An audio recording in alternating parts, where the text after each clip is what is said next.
अस्सलाम वालेकुम नाजरीन, प्रोग्राम ग्राउंड जीरो के साथ मैं हूं शिफा यूसुफजई।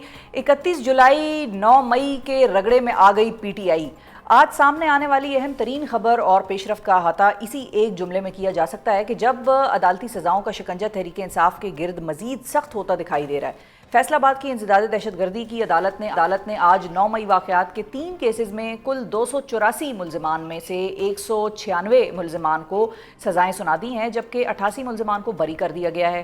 अहम तरीन जो बात है वो ये है कि आज पाकिस्तान की पार्लिमानी और अदालती तारीख का वाहिद दिन है कि जब एक ही जमात के कौमी असम्बली और सेनेट में अपोजिशन लीडर समेत पार्लिमानी लीडर को 10-10 साल कैद की सजाएं सुनाई गई हैं, जिनमें उमर अयूब, शिबली फराज और जरताज गुल शामिल हैं। जबकि पीटीआई के एमपीए जुनेद अफजल शाही समेत दीगर पार्लियामेंटेरियंस को भी इन्हीं मुकदमात में सजाएं सुनाई गई हैं। इसी तरह सजा पाने वाले पार्लियामेंटेरियंस में पीटीआई के अहम तरीन इत्तेहादी जमात और सुन्नी इत्तेहाद काउंसिल के सरबराह साहिबजादा हामिद रजा साहब भी शामिल हैं। गुज़िश्ता हफ्ते पंजाब असम्बली में अपोजिशन लीडर मलिक अहमद बच्चर को भी 9 मई मुकदमे में सजा सुनाई गई थी और अब आज मिलने वाली सजाओं के बाद पीटीआई 3 ऐवानों में अपने अपोजिशन लीडर्स से महरूम हो गई है। इसके साथ साथ एमएनए और पार्टी के वाइस चेयरमैन शाह महमूद कुरैशी के साहिबजादे जैन कुरैशी और साबिक वफाकी वजीर फवाद चौधरी इन 9 मई मुकदमात से बरी होने वाले मुलजमान में शामिल हैं।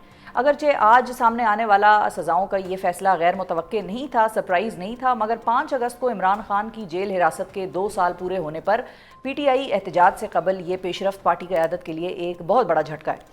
मामला यही ख़त्म नहीं होता, बल्कि आज जिन लीडरान को 9 मई केसेस में सजाएं नहीं हुई, उनके इस्लामाबाद में 26 नवंबर एहतजाज केस में मकामी अदालत ने नाकाबिल ज़मानत वारंट गिरफ्तारी जो है वो जारी कर दिए हैं, जिनमें साबिक सदर Arif Alvi, PTI secretary general Salman Akram Raja, PTI secretary इतलात शेख वकास अकरम और साबिक स्पीकर कौमी असम्बली असद कैसर समेत 50 से ज़ायद रहनुमा इस फहरिस्त में शामिल हैं।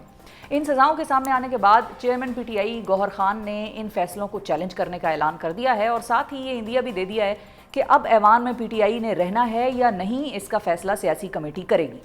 पीटीआई अब इन नई अदालती सजाओं का बोझ कैसे बेसिकली उठाएगी और ख़ुद को इस बोझ तले से कैसे निकालेगी, अब सियासी तौर पर तहरीक इंसाफ के लिए कितनी स्पेस बाकी बची है इस सारे सिस्टम में सियासत करने की, इस हवाले से गुफ्तगू करने के लिए हमारे साथ मौजूद हैं रहनुमा हैं पाकिस्तान तहरीक इंसाफ के और साबिक वफाकी वज़ीर बराए कानून व इंसाफ हैं डॉक्टर बाबर अवान साहब। अस्सलाम वालेकुम डॉक्टर साहब।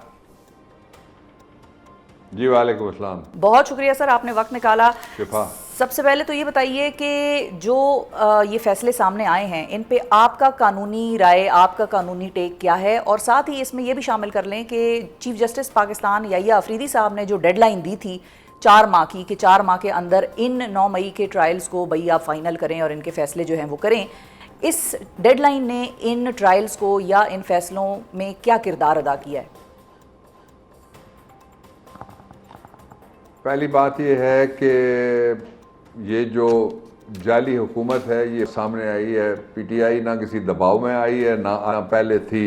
जब इमरान छीना गया तब भी नहीं आई, बल्ला छीना गया तब भी नहीं आई, जब इलेक्शन हमसे छीना गया तब भी नहीं आई, जब हमसे जमहूरी हक हमारा बाहर निकलने का छीना गया तब भी नहीं आई। जब भी इमरान खान ने कहा लोग बाहर निकले, 5 को भी निकलेंगे इंशाल्लाह। एक दूसरा ये कि जो आपने इस जजमेंट के हवाले से बात की है, जजमेंट इस वक्त मेरे हाथ में है जी, और ये जजमेंट कम है और लतीफ़ा ज़्यादा है। ये वैसी जजमेंट है जैसे जुल्फ़िकार अली भुट्टो को सियासी तौर पे सज़ा देने के लिए उस वक्त का जो मार्शल लॉ एडमिनिस्ट्रेटर था उसने एक मौलवी मुश्ताक ढूंढा था, अब मौलवी मुश्ताक ज़्यादा नंबर उनका हो गया है। मैं सिर्फ अगर 2 लोगों की बात करूं जो अपोजिशन लीडर्स जिनका आपने जिक्र किया है, तो ये इसका जो पेज नंबर है वो 37 है जजमेंट का और पैराग्राफ नंबर इसका 9 है। ठीक है, इसमें वो मौजूद ही नहीं है और एक तरफ सरकारी वकील है जो मुकदमा चला रहा है, दूसरी तरफ स्टेट काउंसिल अदालत ने 2 लगा के इनके 342 के बयान लिखे हैं। 342 का बयान ये होता है कि क्या शहादत आपकी मौजूदगी में लिखी गई है, क्या आपने समझ ली है शहादत, और तीसरा सवाल होता है कि क्या आपने ये शहादत सुनी है, और अगर कोई ऑथोराइज्ड आदमी उनका हो तो वो सुन सकता है। ठीक है, यही मुकदमा था जो उमर अयूब के खिलाफ, और सरगोदा की अदालत ने एक दुरुस्त फैसला करते हुए उस मुकदमे को अलहदा कर दिया कि जब ये मुलजिम 87-88 की कार्रवाई होती है जो सीआरपीसी का 87 है और 88 है, उसके बाद जब मुलजिम गिरफ्तार हो या हाजिर हो जाए इस दौरान तो उसकी कार्रवाई अलहदा से फिर शुरू की जाती है। वो तो एक दुरुस्त रास्ता इस हद तक उस अदालत ने चुना। लेकिन आप अगर पूरे पाकिस्तान में देखें, ये जो 10 साल का एक नॉमेनक्लेचर है और 10 साल का जो हवा खड़े करने की कोशिश की जाए, ये तो हवा में उड़ जाएगा। इसलिए कि इस 10 साल के हवे को 2 दफ़ा मैंने हवा में उड़ाया है। पहली दफ़ा मैंने जो उमर अयूब खान के जो मुकदमात थे, 2 सरगोदा की अदालत के जज मुस्तफ़ाई साहब थे, उनकी अदालत ने उनको बरी किया। यही गवाह थे सारे। गवाह कितने हैं? 4 मई को चक्री रेस्ट हाउस में, 2023 की मैं बात कर रहा हूं, जी जी, साजिश होती है। चक्री रेस्ट हाउस का मतलब है रेस्ट एरिया में, और गवाह कौन है? पुलिस का मुलाजिम है। फिर अच्छा। 4 के बाद 7 मई को होती है जमान पार्क में। गवाह कौन है? जमान पार्क में भी पुलिस का मुलाजिम है। फिर 9 मई को जो निकलने से कबल, वो कहते हैं जमान पार्क में ये एक और मीटिंग हुई थी, जिसका गवाह कौन है? ये पुलिस मुलाजिम है। इसमें मैं इमरान खान स्टेट बरी होते हैं, ये मैं आपको बताना चाहता हूं। ये मैंने अभी तक ये बात नहीं की। अच्छा। इसलिए कि 9 मई की जो गवाही है, 9 मई को तो आपके सामने इमरान खान इस्लामाबाद हाई कोर्ट के अंदर सुबह के वक्त बैठे हुए थे, अपना बायोमेट्रिक करवाने के लिए थे, और उनको नामालूम अफराद जो थे, नकाब पोश अफराद, बल्कि वो अगवा करके ले गए थे। एक बात। दूसरा ये है कि ये तीनों थाने के अंदर रहते हैं, 24 घंटे के ये मुलाजिम हैं।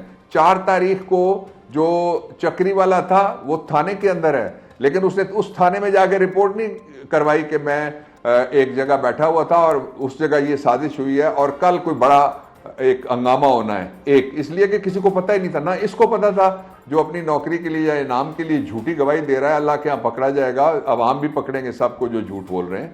अच्छा, दूसरा फिर 7 मई वाले ने भी यही किया। 9 तारीख को तो इमरान खान तो उनको तो 9 तारीख से अगले दिन जो है वो सुप्रीम कोर्ट ऑफ पाकिस्तान ने उनको रिहा करवाया। तो डॉक्टर साहब आप फिर ये भी कह रहे हैं कि ये गवाही है। अच्छा, एक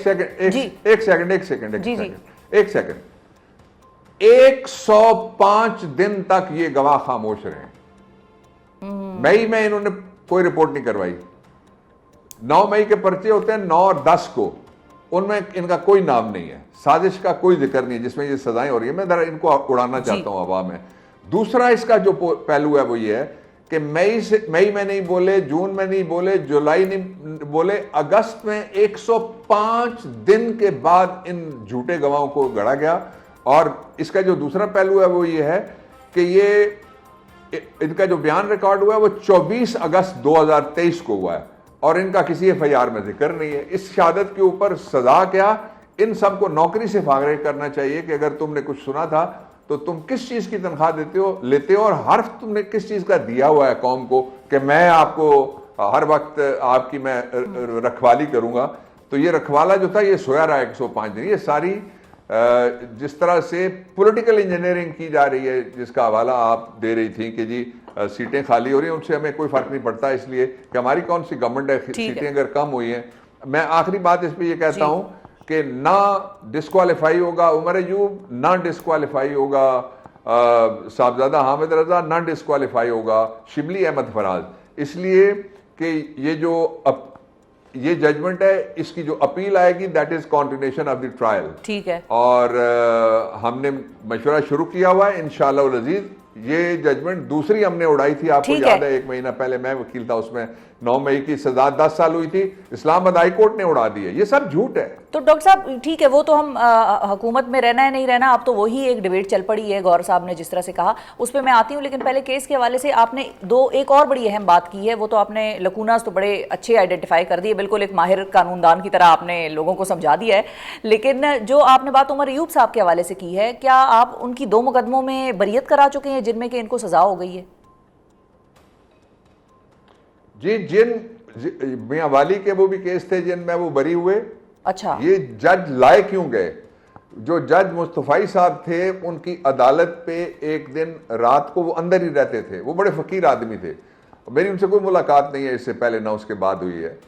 और इनकी जो कोर्ट है उसके ऊपर फायरिंग की गई, और पहले फायरिंग की गई उस इलाके का जो कोर्ट के बाहर लगा हुआ एक अलहदा जो वो ट्रांसफार्मर है बिजली का, उसके ऊपर फायरिंग की गई। और फिर पूरा दिन इनको यरगमाल रखा गया। आप वो वीडियो निकाल के लोगों को दिखाएं जिस दिन सुबह 7:45 बजे से लेकर शाम 4:30 बजे तक मैं और उमर अयूब अदालत के बाहर खड़े थे, हमें अंदर नहीं जाने दे रहे थे। उन 2 मुकदमों में उन्होंने इसके बावजूद अपने हाथ से फैसला, उनका स्टेनोग्राफर उठा के ले गई पुलिस, अपने हाथ से फैसला लिख के इन्हीं 2 मुकदमात, इन्हीं गवाहों के हवाले से उमर अयूब को बरी किया जा चुका है। फिर मैं एक और बात, आपने बात सही कही तो मैं इस पे एक और, आप पूरे सूबे में, मैं आपको मिसाल देता हूं, पूरे सूबे में जो नामजद थे लोग, वो इसी गवाही पे सारी जगह नामजद हैं। कुछ लोगों को बंद करके, जो लाहौर की अदालत ने सजा दी है वो भी उड़ जाएगी, उनको बंद करके कोर्ट लखपत जेल में ट्रायल, कुछ लोगों का ट्रायल इसी इल्जाम में गुजरांवाला में, कुछ का फैसलाबाद में, कुछ का ट्रायल पिंडी में, और कुछ का जो है वो सरगोदा में है। ये ऐसा तो बनाना रिपब्लिक कोई नहीं कर सकती जिस तरह का ये गवर्नमेंट फॉर्म 47 वाली कर रही है। अच्छा डॉक्टर साहब, एक और सवाल भी है यहाँ पर। इमरान खान और पीटीआई के दीगर क़यादत तो 9 मई वाक़यात की सीसीटीवी फुटेज ही मांगते रह गई, और दूसरी जानिब ट्रायल कोर्ट से धड़ाधड़ फैसले भी सामने आ गए और उन्होंने ये मामला लपेट के साइड पे ही कर दिया। तो आपकी कानूनी राय में प्रोसिक्यूशन का कितना केस कमज़ोर था और अदालत ने किस बुनियाद पर ये सजाएं सुना दी? क्योंकि अगर सीसीटीवी मेन एविडेंस ही नहीं दिखाई गई या पेश नहीं हो रही तो फिर तो मामला दरमियान में लटका रहना चाहिए था, उस पर फैसला तो नहीं हो सकता। शिफा, आपने बहुत इंपॉर्टेंट सवाल किया। इसके 2 हिस्से हैं। इसका पहला हिस्सा ये है कि मैं, शिबली अहमद फराज, उमर अयूब खान और सलमान और खोसा, ये हम गए थे, चीफ जस्टिस साहब ने शहबाज एंड कंपनी के बाद हमें बुलाया था। ठीक है। और वहां जब ये स्पीडी ट्रायल की बात आई थी तो मैंने उनसे गुजारिश की थी कि अगर कोई सुप्रीम कोर्ट, किसी मुल्क की जो एपेक कोर्ट है, वो जब ये कहती है कि आप इतने महीने में फैसला कर दें, तो उसका मतलब ये है कि now justice is not rushed, it is crushed. वही हुआ एक। दूसरा, उनके पास 9 मई के एक मुकदमे में मैं दरखास्त जमानत में मैं बहस के लिए खड़ा हुआ, और मैंने उनको ये मुज़मरात जो आज हमारे सामने आए हैं, और ये मजाक बन गया, पहले ही हम 196 नंबर के ऊपर है जो जस्टिस का इंडेक्स है बैनुल अक़वामी, आज तो हम -196 में चले गए ये फैसला देखने के बाद। तो मैंने उनको ये कहा था कोर्ट में, उन्होंने कहा कि आप जाएं और ताउन करें। मैंने कहा जी ताउन करने के लिए अब सर रह गए, आप कहते हैं तो काट के पेश कर देते हैं। ये जुल्फ़िकार अली भुट्टो के ज़माने के बाद ये पहली दफ़ा, यानी उनका जो केस मौलवी मुश्ताक ने चलाया था, उसके बाद ये पहली दफ़ा इस तरह के कैंगरू फैसले, कैंगरू कोर्ट्स बिठा के, और ये आप कोई ढूंढ के नहीं दिखा सकते कि किसी मुल्जिम की जगह सरकारी वकील खड़ा हो उसका बयान लिखने के लिए, और सरकारी वकील उसका जो प्रोसिक्यूशन की एविडेंस, यानी दोनों तरफ सरकार है। बिल्कुल ठीक है। इधर से ही अब दूसरा सवाल निकलता है जो आपने कहा ना, वो बैठे हुए हैं, जो आपने कहा कि हम इनको अपील्स में लेके जाएंगे और ऐसे उड़ा के रख देंगे। तो जो माहौल बना हुआ है और जो अदालती फैसले, अदालती माहौल के थ्रू सामने आ रहे हैं, उसमें आपको हाई कोर्ट से रिलीफ की तवक्को है, मिल सकती है पीटीआई को इस वक्त जो सिचुएशन है? देखिए ना, हाई कोर्ट थोड़ा सा डिफरेंट हो जाता है। अपीलेट फोरम है नंबर 1, दूसरा कॉन्स्टिट्यूशनल कोर्ट है, और जो कुछ जजेज हैं जिनको फौजदारी की समझ भी आती है। यहाँ तो मुझे तो ये लगता है कि मेरे गांव का एक नंबरदार है, वो बैठ के एक तरह के नोटिस लोगों को जारी किया करता था एक ज़माने में। तो ये तो ये नंबरदार है जो कहते हैं 10 साल से नीचे कुछ नहीं होगा। वो मुझे पता नहीं है कि वो प्राइम मिनिस्टर हाउस में बैठता है या वो किस मिनिस्ट्री में बैठता है। तो ये जो फैसले आ रहे हैं, इनकी कोई किसी तरह से भी ठहरने की कोई गुंजाइश नहीं। अच्छा, एक और बात जो इम्पोर्टेंट थी, वो मैंने अभी इस जजमेंट्स को देख के नोट्स लिए, वो मैं आपको बताऊं। वो ये है 10-10 साल की सजा के हवाले से भी जरा बता दीजिए कि ये जो हर जगह से 10-10 साल की सजा हुई है, ये 10-10 साल का क्या पीछे लॉजिक नजर आ रहा है आपको? इसको बाटा रेट कह रहे हैं आजकल लोग। अच्छा देखिए, तीन तरह के लोग हैं। एक वो हैं, मैं ये बिल्कुल आपको सही बात फैक्ट्स की बताने लगा हूं ये, और वो जो फैक्ट्स हैं वो सारे के सारे मैंने निकाल के अपने रीडिंग टेबल पे रखे हुए हैं। अच्छा, फैक्ट्स के पहली बात ये कि इनमें किसी आदमी से ना ग्रेनेड बरामद हुआ, ना क्लैशनकोफ हुई, ना टीटी हुआ, ना बजूका हुआ, ना कोई उन्होंने बम चलाया। तो दहशतगर्दी लगती किस तरह से है? जो दहशतगर्दी का कानून है उसके अंदर लिखा हुआ है, दहशतगर्दी के अंदर ये सेक्शन मौजूद है, डेफिनेशन जहां दहशतगर्दी की गई है उसके अंदर ये लिखा हुआ है, एक प्रोवाइजो डाल के उसके एंड के ऊपर आप निकाल के सेक्शन 2 देख लीजिए, उसमें लिखा हुआ है कि जो जमहूरी पर्पजेज के लिए बाहर निकलेगा वो रैली का लफ्ज बाकायदा आया हुआ है या जुलूस निकालेगा, उस पर दहशतगर्दी नहीं लागू होगी। नंबर 1, ये 97 का एक्ट आज तक अमेंडमेंट नहीं है। शायद मेरी बात सुन के हुकूमत रात को एक ऑर्डिनेंस सदारती निकलवा दे। अच्छा। एक बात। दूसरी बात यह कि उसमें लिखा हुआ है कि मजहबी मुनाफरत फैलाने के लिए अगर कोई जुलूस जलसा निकालेगा तो उसके खिलाफ दहशतगर्दी लगेगी। ठीक है। ये जो जहां तक जुलूस जलसे का ताल्लुक है, so there is an exception 1। दूसरा जो आपने कहा 10 साल वाला, ये जो 10 साल वाला है ये पहली दफा ये हो रहा है कि जो बंदा मौजूद नहीं है, जिस बंदे से कुछ वर्कर ऐसे हैं जिनसे पीटीआई के कलर की टोपियां, ये फर्ज में लिखा हुआ है, कुछ ऐसे जिनके पास डंडे थे और उनके पास झंडे थे। जाहिर है जो झंडा है वो उंगली से लगा के कोई लहरा नहीं सकता, उसको डंडी या डंडे के ऊपर लगा के उस साइज के वो वाले डंडे। तीसरा ये है कि जिनके 100 दिन बाद बयान लिखा गया, वो ये कहते हैं कि हम ये 105 दिन हम खामोश रहे, इसकी वजह हमें अदालत को बताने की कोई जरूरत नहीं है। और आखिरी जो गवाही है वो ये है कि पाकिस्तान की तारीख में कभी सिर्फ पुलिस की गवाही पे कोई सजा नहीं दी जा सकती। ठीक है, ये कंसेंसस है जजमेंट्स के। ठीक है। अच्छा, तो ये इसमें पुलिस के अलावा कोई दूसरा गवाह नहीं है। बिल्कुल ठीक है। अच्छा, मेरा फाइनल क्वेश्चन है, जो 10 साल है ना, ये 10 जी कंप्लीट कर लें, कंप्लीट। 10 साल जो है ये 10 महीने भी नहीं चल सकेगी ये जजमेंट। इंशाल्लाह सारे वापस आएंगे। अच्छा, और जो अपील आपने करनी है उसके लिए फिर ये सरेंडर करेंगे, क्योंकि गिरफ्तारी देंगे तभी अपील हो सकेगी। नहीं, उसके रास्ते हैं, हम वो बता नहीं सकते। अच्छा ठीक है, बता नहीं सकते। बिल्कुल ठीक है, आपने कोई और हरवा निकाला हुआ है अपनी कोई कानूनी किताब से, कुछ और आपने सोचा है। बिल्कुल ठीक है। अच्छा, और फाइनली ये बताइए क्विकली डॉक्टर साहब के जो ये बात की है बैरिस्टर गौहर ने कि हम देखेंगे अगर नाहलियाँ ही होनी है और सजाएं ही होनी है तो फिर हमें ऐवान में रहना है या नहीं रहना, इस पर अब सियासी कमेटी फैसला करेगी। इस पर आपकी क्या राय है? पीटीआई को ये चीज़ कितनी सूट करेगी या नहीं करेगी?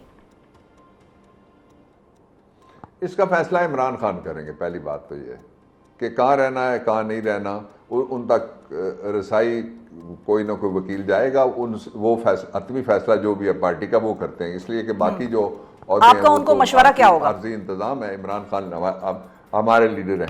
मेरा उनसे मशवरा ये होगा कि हम इस वक्त पीटीआई सारा फोकस और सारा जोर लगा के 2 चीज़ों के ऊपर रखे। एक अलहदा से जो लीगल साइड के जो लीगल एक्सपर्ट्स हैं वो अपील्स को इनको एग्जामिन करें और इसमें से रास्ते निकालें, इंशाल्लाह रास्ते निकलेंगे। और दूसरी साइड ये है कि सारा 99.9% ये 1% रखना चाहिए हमें, इसलिए कि जब इमरान खान कैद काट सकते हैं, वो जेल से नहीं डरते, तो बाकी कौन डरेगा पाकिस्तान तहरीक इंसाफ में? वो तो उनके तरीके पे, उनके मसलक पे उनको मुर्शद मानते हैं, इसलिए ये कोई इशू नहीं है। दूसरी जो साइड है इसकी वो है कि जो 5 तारीख को हम अपना जमहूरी कॉन्स्टिट्यूशनल लीगल हक इस्तेमाल करने जा रहे हैं, हक इज्तिमा और right of going outside and speaking in favour of Imran, और हम इमरान खान की रिहाई तक ये करते ही चले जाएंगे। ये एक दफ़ा नहीं होगा, कई दफ़ा होगा, बार बार होगा, और फिर जिस दिन इमरान कहेंगे कोई फाइनल कॉल उन्होंने देनी हुई वो फिर खुद देंगे। बिल्कुल ठीक है जी, बहुत शुक्रिया अदा करेंगे। डॉक्टर बाबर अवान साहब नाज़रीन मौजूद थे। बड़ी डिटेल से बाबर अवान साहब ने इन फैसलों के नकाइस जो हैं वो आवाम के सामने, आप लोगों के सामने रखे, और साथ ही उन्होंने ये भी बताया कि अब जो उनका मशवरा है खान साहब को वो यही है कि 2 चीज़ें करें, एक लीगल केसेस पर फोकस करें और बाकी पार्टी या बाकी लोग जो हैं वो सियासी सिलसिले पर फोकस करें। और साथ ही उन्होंने कहा कि जेल से डरने की, घबराने की भी किसी तौर पर कोई सिचुएशन जो है वो पैदा नहीं होती जब लीडर जेल में हो।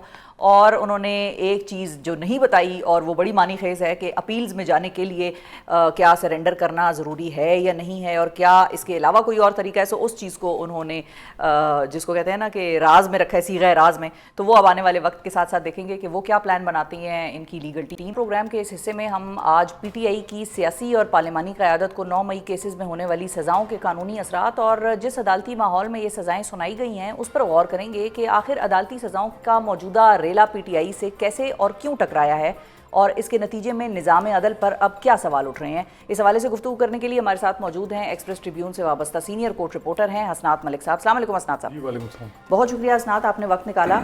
सबसे पहले तो ये बताइए कि जो आज फैसले आए ये तो कोई सरप्राइज़ नहीं थे किसी के लिए, लेकिन आपको क्या लगता है कि ये टोन पीटीआई के अगेंस्ट कब और कैसे सेट हुई और क्यों? देखिए, फैसले तो 9 मई जब हुआ था तो उसके बाद कहा गया कि जी हम ये सज़ाएं होंगी, और हर कोई ये था कि भाई ठीक है, जिन लोगों ने जो कुछ फसादात किए हैं उनके खिलाफ कार्रवाई कीजिए। लेकिन हम देखते हैं कि उसके बाद जब वो थोड़ा डिले हो गया कि ठीक है जी चीज़ें कंट्रोल हो गई, लेकिन 8 फरवरी का इलेक्शन का रिजल्ट जो है वो उसने बिल्कुल जो 9 मई का बयानिया था उसको काफ़ी नुकसान पहुँचाया। उसके बाद चीज़ें मैनेज नहीं हुई। अदलिया में जजेस ने समझा कि पाकिस्तान में अवाम की जो राय है वो ज़रा डिफरेंट है। इस्लामाबाद हाई कोर्ट के जजेस ने ख़त भी लिख दिया कि ये इंटरफेरेंस हो रही है ये वो। लेकिन मौजूदा जो सेटअप है, सिस्टम है गवर्नमेंट, उन्होंने अदलिया को कंट्रोल कर लिया। 26वीं तरमीम की, 26वीं तरमीम से पहले अदलिया की सूरत हाल डिफरेंट थी, अब डिफरेंट है। अब जो 26वीं तरमीम में जज इस वक्त ड्राइविंग सीट पे हैं वो बेनिफिशरी हैं। अगर 26वीं तरमीम ना होती तो याही Afridi chief justice of Pakistan ना होता। अब जब 9 मई में कुछ जमानतों के केस आए सुप्रीम कोर्ट में, बड़े अरसे बाद वो टेकअप हुई, तो या जमानत रिजेक्ट होती है या उसको जमानत दे दी जाती है।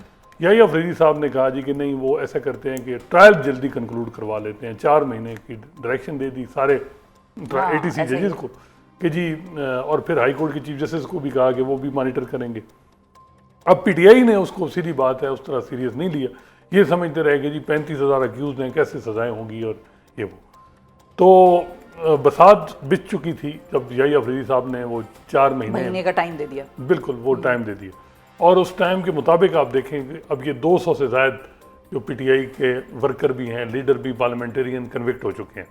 100 तो मिलिट्री कोर्ट में कन्विक्ट हो चुके हैं, और ये तकरीबन जो वो 200 से ज़ायद जो है वो। अच्छा, इंटरेस्टिंग चीज़ ये है कि मिलिट्री कोर्ट के ऊपर वावेला तो PTI ने बेशुमार मचाया, लेकिन उधर भी ना, वो कल हमारे पास आए हुए थे आबिद जुबैरी साहब, और उनसे मैंने एक सवाल पूछ लिया कि जस्टिस जवाद ख्वाजा साहब ने एक पिटीशन ये वज़ीर आज़म के खिलाफ कंटेम्प्ट की लगाई है, तो वो उस चीज़ को भी चैलेंज करने के लिए PTI को ख्याल होश नहीं आया। एक आम जो शख्स है जो कि अपनी नज़र से देख रहा है और एक वकील है, और देखिए होना ये चाहिए था कि जब याही अफरीदी साहब ये केस सुन रहे थे तो पूरी PTI की आदत को वहाँ मौजूद होना चाहिए था। इमरान खान साहब का हमने देखा कि जब 2013 में इलेक्शन रिगिंग का कमीशन था, पनामा केस चल रहा था, पूरी क़यादत PTI की मौजूद होती थी और एक नैरेटिव बनाया जाता था।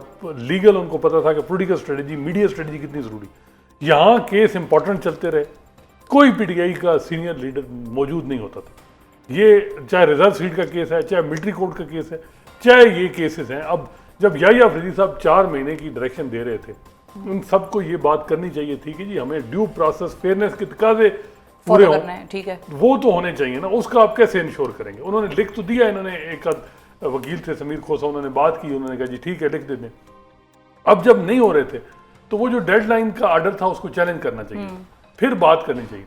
अब जब ये ख़त 2 दिन से लिख रहे हैं चीफ जस्टिस याही अफरीदी को, आपको पता है कि 2 एंटी टेररिज्म कोर्ट जो हैं उनकी सज़ाएं हो चुकी हैं, फैसले आ चुके हैं। अब आज से फैसलाबाद का फिर ये टाइम अब बहुत लेट हो गया। लेकिन एक बात बड़ी वाज़ेह है कि जो ये जो 9 मई है, ये मौजूदा जो सिस्टम है उसने इसको 9/11 समझा है, और उस हवाले से उन्होंने जो सज़ाएँ थी। लेकिन देखना यह है कि क्या इसमें ड्यू प्रोसेस आर्टिकल 10A उसकी एडेनेंस की गई, और वो क्या कहता है? वो ये कहता है कि जी फेयर ट्रायल मिलेगा। ठीक है। अच्छा, तो मैं इधर ही जाना चाह रही थी। प्रोसेस फेयरनेस के तकाजे नहीं हुए। अब बहुत सी जगह वकील, अब जिस तरह कुछ रहनुमा PTI की, उन्होंने 342 की स्टेटमेंट नहीं दी, कहा स्टेट काउंसिल को खड़ा करके जो है वो सजाएं दी गई। इतनी जल्दी क्या थी? 2 दिन 5 दिन और लग जाते। तो और इन ट्रायल्स में, अदालतों में होता क्या? क्योंकि मैं यही पूछना चाह रही थी आपसे, उसकी तरफ आपने बड़ी हद तक इशारा कर भी दिया, एक्सप्लेन भी कर दिया, लेकिन ये फैसलाबाद के ट्रायल्स हो गए या लाहौर सरगोदा के हो गए, आपकी क्या खबरें? इन ट्रायल्स में क्या होता रहा? मतलब देखें, अब PTI वाले 1.5 साल तकरीबन तो चालानी फाइल नहीं हुए थे। PTI वाले तो ये बाद में इन्होंने बड़ी स्पीड पकड़ ली। फिर PTI जो उमर अयूब साहब का खत है उसमें है कि जी हमें तो अपनी मर्जी का वकील भी नहीं करने दिया जाता। ये हालांकि मिलिट्री कोर्ट में भी ये होता है कि जी अपनी मर्जी का वकील कर, तो दूसरा जी एक क्लोज प्रोसीडिंग अच्छा, होती और है। चीफ जस्टिस साहब को ही एक और खत भी कल मिला है। जी जी, कल ही मिला है, वो आज PTI क़यादत की तरफ से। वही मैं कह रहा हूँ। लेकिन देखें, ये मुमकिन नहीं था अगर याही अफरीदी साहब ये 4 महीने की डेडलाइन ना देते। जिस तरह पनामा में उस वक्त के जजेस पे क्रिटिसिज्म आता है ना कि उन्होंने एक डेडलाइन दी और मॉनिटरिंग हुई, ये 9 मई में भी जो मौजूदा सिस्टम है अच्छा। उसको शुक्रगुजार होना चाहिए chief justice of Pakistan Yahya Afridi साहब कि उन्होंने एक्सपीडिशियस से सारा काम करवाया। अदरवाइज ये बात चलता ठीक रहता, थी, ढीला ढीला अगर चलता रूटीन के साथ ये केस चलता तो ये केस चलना नहीं था। 35,000 अक्यूज है, कुछ लोग जो हैं वो प्रिक्लेम ऑफेंडर हैं, कुछ इश्तेहारी हैं। फिर ये है कि इसमें जिस तरीके से जरा होनी थी इसको लंबा किया जाता, लेकिन जब याहिया अफरीदी साहब ने डेडलाइन दी तो अब उमर अयूब साहब के खत में है कि रात 2 बजे तक अदालत चलती रही। अच्छा, जब ये सारे मामलात इस किस्म के हैं और इतने लकूनाज हैं इसमें, तो जब ये लोग अपील में जाएंगे तो फिर इसका फायदा तो पीटीआई को हो सकता है। देखिए अपील में अब मसला ये है कि सजाएं सबकी एक बाटा रेट रखा गया है कि 10 साल। कौन सा रेट? बाटा रेट मतलब 10 साल। अच्छा। 10 साल। अब देखें ना, जब आप सजा देते हैं ना उसकी सस्पेंशन के बड़े चांसेस कम होते हैं। ठीक है। और मसला ये है कि क्या लाहौर हाई कोर्ट में पहले क्या मूड है, वहाँ मेरा नहीं ख्याल कि इस वक्त हुकूमत को कोई मसला नहीं है लाहौर हाई कोर्ट में। और दूसरी जो इम्पोर्टेंट चीज़ है कि इन सारे रहनुमाओं को सरेंडर कर जेल में जाना पड़ेगा, फिर इनकी अपीलें एंटरटेन होंगी, अदरवाइज नहीं। नहीं। अब और अपीलें अभी राना सनाउल्लाह साहब के केस का जो सिलसिला है वो पेंडिंग है। राना सुनो, हाँ जी, राना सनाउल्लाह साहब के घर पे जो हमला फैसलाबाद में हुआ, देखिए वो भी होगा, वो हमला केस भी तो आएगा ना। बिल्कुल। देखिए वो है, लेकिन अब मसला ये है कि इसमें ना जो एक है ना कि 2 पुलिस वाले कहते हैं कि जी एक चक्री में बैठे थे टेबल के नीचे, ये कहीं उन्होंने छुप के सुन रहे थे कि जी कंस्पिरेसी हुई। इमरान खान ने डायरेक्शन दी कि जब मुझे गिरफ्तार किया जाएगा तो आप लोगों ने फसादात करने लड़ मचाना है। हाँ। इसी तरह लाहौर में उनका 2 पुलिस वालों का वर्जन 26वीं तरमीम से पहले अदालत नहीं मान रही थी कि ये कैसा किस किस्म की आप बात कर रहे हैं। लेकिन अब मज़े की बात है 4 जजेस ने 3 एंटी टेररिज्म कोड की अदालतों ने उस जो वर्जन है उसको एक्सेप्ट किया और कंस्पिरेसी को माना है। और आज बल्कि इमरान खान साहब पे भी ऑब्जर्वेशन आई है, फैसलाबाद वाला जो ऑर्डर है उसमें लिखा गया है कि इमरान खान साहब ने जो किया है, जो कंस्पिरेसी इन्होंने की और डायरेक्शन दी, तो ये उन्होंने एस्टेब्लिश किया। अब इसमें कंस्पिरेसी पे ये कहते हैं पीटीआई वालों का वर्जन ये है कि जी कंस्पिरेसी नहीं, ये झूठ है सब कुछ। लेकिन और दूसरा ये है कि जी जो हमारे वकील साहब ने कहा कि जी एक तो पुलिस वाला छुट्टी पे था, उस एसएचओ ने कहा कि जी आपको तो एसपी के सामने पेश होना पड़ेगा, आप छुट्टी पे थे। ये वो सारी चीज़ें हैं, लेकिन वो जब जजमेंट देखी गई तो उसमें कोई चीज़ उसका कोई नहीं है, काउंटर कोई वर्जन नहीं है इस तरह का। तो मेरा ख्याल है कि सजाएं हुकूमत कामयाब हो चुकी कि उसने अदालतों से फैसले ले लिए। लेकिन इस पूरे अगर आप कुछ रह गया, कोई चीज़ रह गई है। देखिए इसमें अल्टीमेट लूजर अदलिया हुई है। अच्छा। जो अदालती निज़ाम है उस पर लोगों का ट्रस्ट काफ़ी ज़्यादा, यानी उस पर आएगा, ट्रस्ट डेफिसिट बढ़ेगा और एतमाद जो एक थी ना वो नहीं। अब ये समझा जाएगा कि जो प्रेस कॉन्फ्रेंस कर दे, जो पीटीआई छोड़ दे, वो बेशक हमले में फिजिकली हो भी तो वो उसकी कुटल हो जाएगी, और जो है वो पीटीआई के साथ है चाहे वो नहीं भी है तो उसको सज़ा हो जाएगी। ये एक तासुर बन रहा है जो मेरा ख्याल है कि बड़ा है अनफॉर्चुनेट। और अब देखते हैं हाई कोर्ट में ये चीज़ें, अब पीटीआई के पास जो ऑप्शन है वो तो यही है कि अपील करें, लेकिन मेरा ख्याल है कि देखें इनको रिलीफ सीधी बात है पीटीआई को तब ही मिलेगा जब हुकूमत चाहेगी। अच्छा, अदरवाइज जो आपने कहा कि अदलिया सबसे बड़ा जो डेंट पड़ा है वो अदलिया के ऊपर सवाल आ रहा है, तो जो चीफ जस्टिस साहब हैं याहिया अफरीदी साहब, उनको इस चीज़ का इदराक तो ज़ाहिर होगा ही। जो अब उनकी मुलाकात का सिलसिला था कि उन्होंने उमर अयूब साहब को बुलवाया, उमर अयूब साहब ने कहा कि मैं अगर इस्लामाबाद आऊँगा तो कभी इम्कान है कि मुझे गिरफ्तार कर लिया जाएगा, तो वो अब इस सारी सिचुएशन को डील कैसे करेंगे? क्योंकि सवाल तो डायरेक्टली जिस तरह आपने भी उठाया, वो तो उनको यही कहेंगे कि आप अपीलें फाइल करें। अपील का प्रोसेस ये है कि वहाँ आप देखेंगे प्रोसीजर आ जाएगा, वहाँ ये है कि आपको गिरफ्तार होना पड़ेगा, जेल में जाना पड़ेगा, वहाँ से वकालतनामे साइन होंगे, हफ्ते 2 हफ्ते बाद केस लगेगा, फिर नोटिस होगा, फिर अभी देखें ना 190 मिलियन पाउंड केस जो इमरान खान और बुशरा बीबी सजाएं हो चुकी हैं, लेकिन 7 महीने में केस ही नहीं लग रहा। अच्छा, आपको वैसे क्विकली ये बताइए फाइनली हसन हसनात साहब कि आपको जिन जिन लोगों को इस मरतबा सजा अभी हुई है और कुछ रह गए हैं, अली अमीन साहब का नाम पहले आया मीडिया पे चला, लेकिन वो अमीन अली था, कोई अली अमीन नहीं थे। फिर इसी तरह असद उमर साहब की बात हो रही है, शाह महमूद कुरैशी साहब की बात हो रही है, अभी इनके चलान इनको जाने हैं और जाहिर है कि ये सारी कार्रवाई अब इनके बारे में होगी। अब जो जिनको सजाएं हुई और जिनके एक्विटल्स हुए, यानी कि ज़ैन कुरैशी साहब, फवाद चौधरी और अभी असद उमर वगैरह का मामला अभी भी पेंडिंग पड़ा है, आपको ये उम्मीद थी कि इन्हीं लोगों को सजा होगी और इनका एक्विटल हो जाएगा, या आपको लग रहा था फवाद चौधरी और ज़ैन कुरैशी को भी सजा हो जाएगी? मेरा ख्याल है फवाद चौधरी साहब क्योंकि खुद वकील रहे हैं, उन्हें पता है कि यहाँ चीज़ें मैनेज करनी पड़ती हैं और किस तरीके से करनी पड़ती हैं उन्हें। मुझे नहीं पता कि किस तरीके से उन्हें, लेकिन उन्होंने केस की अपना सही आर्गू किया और वो ठीक एक्विटल हुई है क्योंकि वो मौजूद नहीं थे।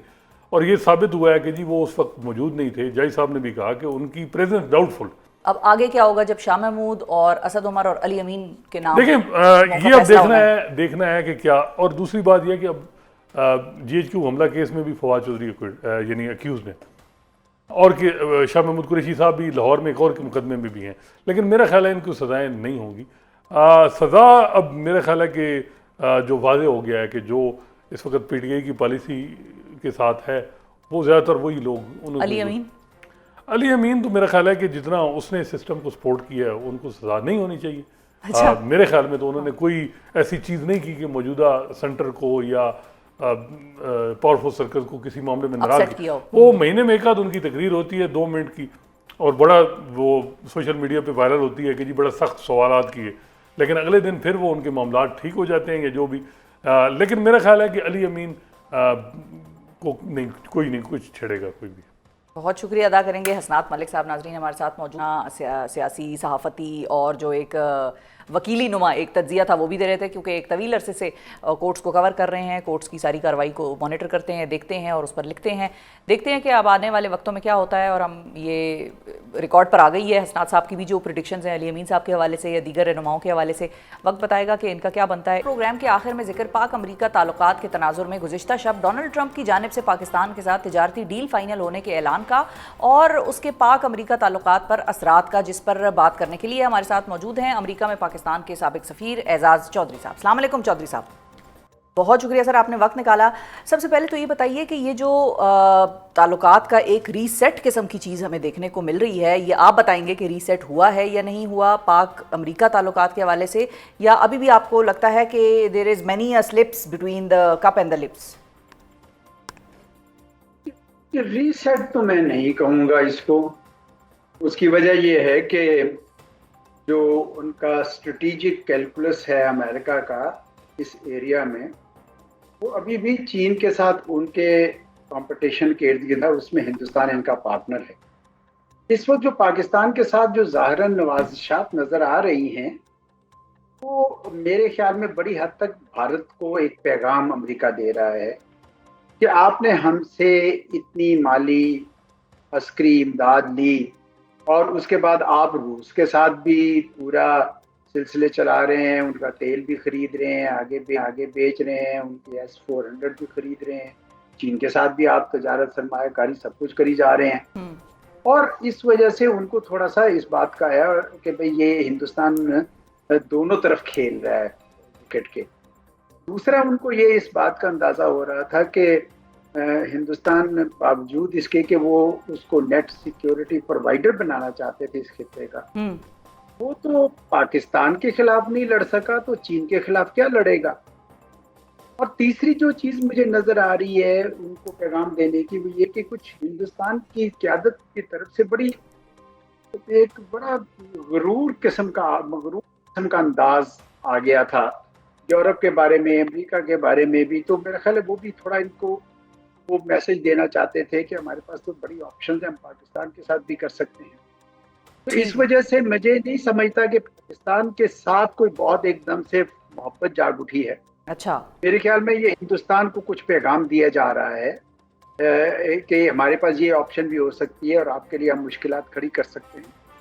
बाकी जो पाकिस्तान में सरमायाकारी करना चाहते हैं, चाहे ऑयल एंड गैस के लिए करें चाहे मिनरल्स के लिए करें, उस पर तो मेरा हमेशा से व्यू ये रहा है कि आपको बिल्कुल उसको वेलकम करना चाहिए। उसकी वजह यह है कि पाकिस्तान में जितनी बाहर से सरमायाकारी होगी उतना इस्तेहकाम ज़्यादा आएगा। अगर अमेरिका के स्टेक्स मिल जाते हैं पाकिस्तान के इसमें सरमायाकारी में, तो हिंदुस्तान जो है वो अपनी जो शरारतें कर रहा है BLA अपनी प्रॉक्सीज के जरिए, वो शायद ना कर सके या मुश्किल हो जाए और उसका चेहरा ज़्यादा आश्कार हो जाएगा दुनिया के सामने। ये सब बातें कहते हुए मैं ये कहूँगा कि आपको पता चल गया है कि आपका जो असली और सही दोस्त जो है वो चीन है जी। और उसकी वजह भी ये नहीं है कि हम एक दूसरे से कोई किसी किस्म का पसंद करते हैं, बल्कि ये है कि दोनों के स्ट्रेटेजिक जो कंसिडरेशंस हैं, पाकिस्तान के लिए चीन और चीन के लिए पाकिस्तान बहुत अहमियत इख्तियार कर गया है। इस वजह से चीन के साथ तो आपको जुड़ा रहना है मुकम्मल तौर पर, और चीन को कॉन्फिडेंस में लेकर आपने अमेरिका के साथ भी सरमायाकारी की बातें करनी चाहिए। उनको पता है चीनियों को कि पाकिस्तान के अमेरिका के साथ बड़े ताल्लुकात रहे हैं, कई मैदान में, बहुत सारे मैदानों में रहे हैं। इस वजह से उसके लिए ये मैं नहीं मानता इस किसी लोगों का ये कहना कि जी आप सिर्फ चीन या अमेरिका में से एक का इंतखाब कर लें। क्यों भाई, आजकल की जो सफारतकारी है उसमें अपने मफाद की बुनियाद पर आप सारे ताल्लुकात रखते हैं। चीन के साथ तो कोई दो राय नहीं होनी चाहिए, ना कोई किसी किस्म के गलत बयानात जाने चाहिए जिस तरह पहले माजी में कभी हुआ। ठीक है, लेकिन अमेरिका के साथ भी ताल्लुकात होने चाहिए और चीन को उस बारे में बता के कॉन्फिडेंस मिले कि वो सरमायाकारी अगर वो करना चाहते हैं पाकिस्तान के मिनरल सेक्टर में, ऑयल एंड गैस सेक्टर में, I think we should welcome them. ठीक सिर्फ है। एक शर्त है इस सारे में सिलसिले में, शर्त वो ये है कि आप नेगोशिएट अच्छा करें। माजी में हमारे यहाँ नेगोशिएशन हम अच्छे नहीं करते हैं। हमने कई किस्म की मैं मिसालें दे सकता हूँ, रेकोडेक हो, कारके हो, FTAs हों, हम नेगोशिएशन अच्छी नहीं करते हैं। तो उस सिलसिले में हमारे पास बड़े अच्छे अच्छे नेगोशिएटर होने चाहिए। फॉरेन ऑफिस के अंदर कोई लोग ट्रेन होते हैं, उनको भी कोऑप्ट किया जाए ताकि आप अपने मफादात का सही तौर पर तहफ़्फ़ुज़ कर सकें। ठीक है। अच्छा, और अगर ये भी बता सकें कि ट्रंप की ट्वीट में जो तेल का जिक्र है, वो ठीक है, ट्रेड की बात तो वो हमारे साथ कर रहे हैं, लेकिन तेल पे पाकिस्तानी कौम ने तो जश्न मनाना शुरू कर दिया कि भाई पाकिस्तान में ज़खायर ठीक है मौजूद तो होंगे, लेकिन उसकी एक्सप्लोरेशन वगैरह का ज़ाहिर है उसमें वक्त लगेगा, कोई डील्स होंगी। ये ऑयल जो है, इसको आप कितना एक पोटेंशियल देखते हैं पाकिस्तान और US के दरमियान? पोटेंशियल तो कुछ है। जब इमरान खान साहब की हुकूमत थी तो उस वक्त अगर आपको याद हो तो एक्सन मोबिल ने एक वेल भी खोदा था, लेकिन वो नहीं हुआ, हिट नहीं हुआ। हाँ, पोटेंशियल तो है पाकिस्तान के अंदर। आफ्टर ऑल पाकिस्तान के साथ जुड़ता है ईरान, कतर, ये सारे इलाके, ये they are very very rich तो इन ऑयल एंड गैस। तो इस वजह से पोटेंशियल तो है। और अगर ऐसा होता है तो अमेरिकी कंपनियां जो हैं वो इस किस्म के रिस्क लेती हैं और आके करती हैं। तो वो अगर आए जरूर करें, लेकिन मैं फिर आप यही कहूँगा कि जब वो इस किस्म के काम करना चाहें तो खुशियाँ तो मनानी है, लेकिन प्री मेच्योरली ना मनाएं। दूसरी बात ये कि उनके साथ नेगोशिएट अच्छी टर्म्स करें। माजी में मैंने देखा है कि कोई भी टर्म्स हमने अच्छी नेगोशिएट नहीं की है, उसका हमें बड़ा नुकसान हुआ बाद में। इसलिए अगर निकल भी आती है, ऑयल फाइंड हो भी जाता है, हिट भी हो जाता है, तो भी मैं कहूँगा कि अच्छी नेगोशिएशन करें ताकि पाकिस्तान को भी फायदा हो, पाकिस्तान का इसके अंदर इस्तेहकाम भी आए उसकी वजह से। लेकिन साथ ही साथ ये ना हो कि पाकिस्तान को ये तासुर मिले कि बाहर वाले आए और हमारी दौलत लेकर चले। बिल्कुल सही है, जो कि अभी भी पाई जाती है कुछ इलाकों में, पाकिस्तान के जो कुछ इलाके हैं उसमें ये एक तरह से ये क्वेश्चन उठता है बार बार। और लेकिन जिस तरीके से पाकिस्तान ने डील किया ट्रंप के साथ, वो आपको ठीक लगा, सेटिस्फैक्टरी लगा व्हेन इट कम्स टू जो नोबेल पीस प्राइज़ की नॉमिनेशन थी गवर्नमेंट की तरफ से, उस वक्त जब ईरान की तरफ हम जा रहे थे या ईरान को हम सपोर्ट कर रहे थे डिप्लोमेटिकली भी, पॉलिटिकली भी, तो ये उस नॉमिनेशन का बेसिकली इसको हम कह सकते हैं कि उसका एक जेस्चर है जो ट्रंप ये इस तरीके से लौटा रहे हैं, और साथ ही उसमें वो भारत के खिलाफ एक खुन्नस भी शामिल है ट्रंप के अंदर। मैं यही समझता हूँ जो आप अभी कह रही हैं। उसकी वजह ये है कि हमें बहुत फ़ायदा हुआ है डोनाल्ड ट्रंप साहब की और अमेरिका की इंटरवेंशन से। और हिंदुस्तान अब कई बार सोचेगा पाकिस्तान पे दोबारा हमला करने से पहले। और अमेरिका के हवाले से कश्मीर भी दुनिया को पता चल गया कि असल बोन ऑफ कंटेंशन ये है। दुनिया को ये भी पता चल गया कि भाई मार्को रूबियो बातचीत करवाना चाहते थे न्यूट्रल वेन्यू पे, हिंदुस्तान ने उससे भी इनकार किया है। दुनिया को ये भी पता चल गया है कि वो बार बार कह रहे हैं कि हमने इनका रोका और ये उनको झुठला रहे हैं हिंदुस्तानी। सीज फायर 27 दफा। तो जब इसी तरह हमने ईरान पे भी कोई कंसेशन नहीं दी, किसी और चीज पे नहीं दिए, अपने किसी मौके पे कंप्रोमाइज नहीं किया, तो अगर आप डोनाल्ड ट्रंप साहब को खुश करने के लिए उनको अगर वो आप नॉमिनेट कर देते हैं तो आप ज़बानी जमा खर्च है ना जी, हम तो अपने कौमी मफाद में कर रहे हैं। अगर हमें कोई कोई बड़ा इंटरेस्ट हमारा सेक्रीफाइस नहीं होता और इससे ही हमारा मामला चल जाता है, तो I think it's good enough. बहुत शुक्रिया अदा करेंगे। एजाज चौधरी साहब नाजरीन हमारे साथ मौजूद थे और डिटेल में समझा रहे थे कि जो ट्रंप की ट्वीट्स हैं और मेहरबानियाँ एक तरीके से देखी जा रही हैं उनकी ट्वीट्स के हवाले में पाकिस्तान के हवाले से, सो इनका क्या मतलब है। और ट्रंप के भारत के साथ इतने देरीना ताल्लुकात, भाई बड़ा स्ट्रेटिजिक एलाय, ट्रेड की डील्स खैर बहुत ज़्यादा तो उनके दरमियान नहीं रही जैसा कि खुद ट्रंप कह रहे हैं, लेकिन स्टिल उसको एक फ्रेंड तस्वुर करते थे और उस पर 25% टैरिफ आयद करना और उनकी मुतअद्दिद टेक कंपनियों को बैन करना अमेरिका के अंदर। सो इसको एलेबरेट कर रहे थे, इसको एक्सप्लेन कर रहे थे कि इस वक्त सिचुएशन क्या है, लेकिन इसको हम एक रीसेट नहीं कह सकते पाक अमेरिका ताल्लुकात के हवाले से। और पाकिस्तान चीन का एक देरीना दोस्त है, चीन पाकिस्तान का एक देरीना दोस्त है, और हमें ये चीज़ याद रखनी चाहिए। और हमारे भी किसी एक्शन से इस चीज़ की खिलाफ वर्जी नहीं होनी चाहिए कि चीन को ये कोई पैगाम मिले कि भाई शायद हम दोबारा किसी और कैंप में जा रहे हैं, या हमें बैलेंस करना होगा दोनों ममालिक के दरमियान। सो ये लुबे-लुबाब था एजाज़ चौधरी साहब की तफसीली गुफ्तगू का। इसी के साथ मुझे आज के प्रोग्राम से दीजिए इजाज़त। अपना बहुत ख्याल रखिए, हमें और पाकिस्तान को दुआओं में याद रखिए। अल्लाह हाफ़िज़।